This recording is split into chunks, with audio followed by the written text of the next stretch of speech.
कुरान करीम के 85% अल्फाज को समझने के सिलसिले के सबक नंबर 9 में खुशामदीद। और जैसा कि आप जानते हैं कि हम कुरान करीम में सबसे ज़्यादा इस्तेमाल होने वाले अफ़आल के आखिरी हिस्से को सीख रहे हैं। तो आइए आज का सबक शुरू करते हैं। पहला फ़िल है नसारा, जिसका मतलब है मदद की या मदद पहुंचाई।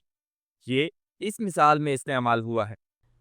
ولقد نصركم الله ببدر وأنتم أذلة فاتقوا الله لعلكم تشكرون.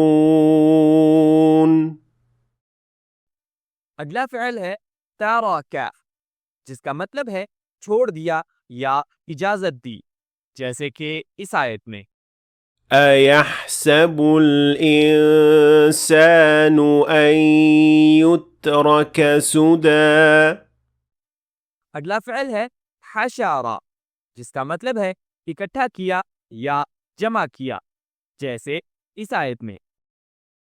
وإن ربك هو يحشرهم إنه حكيم عليم. और अगला फ़िल है खलाका, जिसका मतलब है पैदा किया या तख्लीक किया, जैसे इस आयत में। يريد الله أن يخفف عنكم وخلق الإنسان ضعيفا. इसके बाद है मकारा, जिसका मतलब है चाल चली या मंसूबा बनाया, जैसे इस आयत में। ومكروا ومكر الله والله خير الماكرين.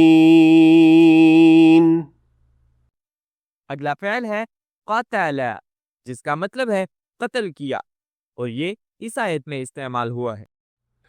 ولا تحسبن الذين قتلوا في سبيل الله أمواتا بل أحياء عند ربهم يرزقون. इसके बाद है बलागा, जिसका मतलब है पहुंचा, जैसे इस आयत में।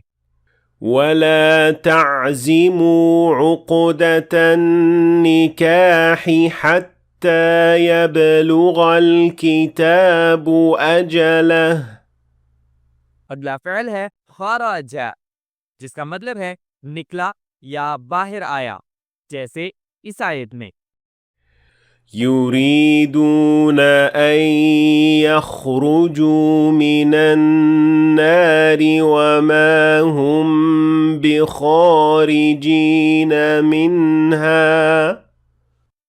अगला फ़िल है खलदा, जिसका मतलब है हमेशा रहा या दायमी हो गया, जैसे इस आयत में।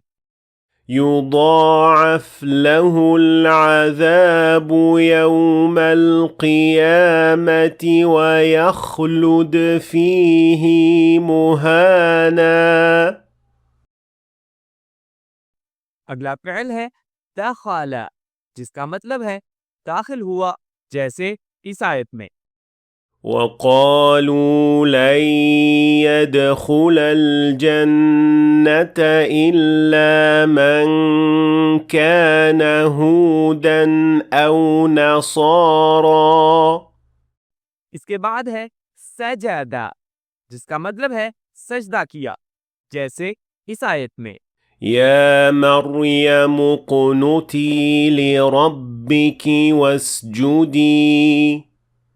واسجدي واركعي مع الراكعين. अगला फ़िल है शआरा, जिसका मतलब है महसूस किया या इदराक किया, और ये इस आयत में मौजूद है। ألا إنهم هم المفسدون ولكن لا يشعرون. अगला फ़िल है क़ाअदा, जिसका मतलब है बैठा या पीछे रह गया। ये इस तरह इस्तेमाल हुआ है। ولو أرادوا الخروج لأعدوا له عدة ولكن كره الله بعاثهم فثبطهم وقيل اقعدوا مع القاعدين. देखने का शुक्रिया। मुझे उम्मीद है कि आपने आज कुछ नया सीखा होगा। अगर सीखा है तो वीडियो को लाइक और शेयर करें ताकि दूसरे लोग भी फ़ायदा उठा सकें। और अगर आप मज़ीद ऐसी वीडियोस देखना चाहते हैं तो हमारे चैनल को सब्सक्राइब करना न भूलें। और इंशाअल्लाह मुलाकात होगी अगले सबक में।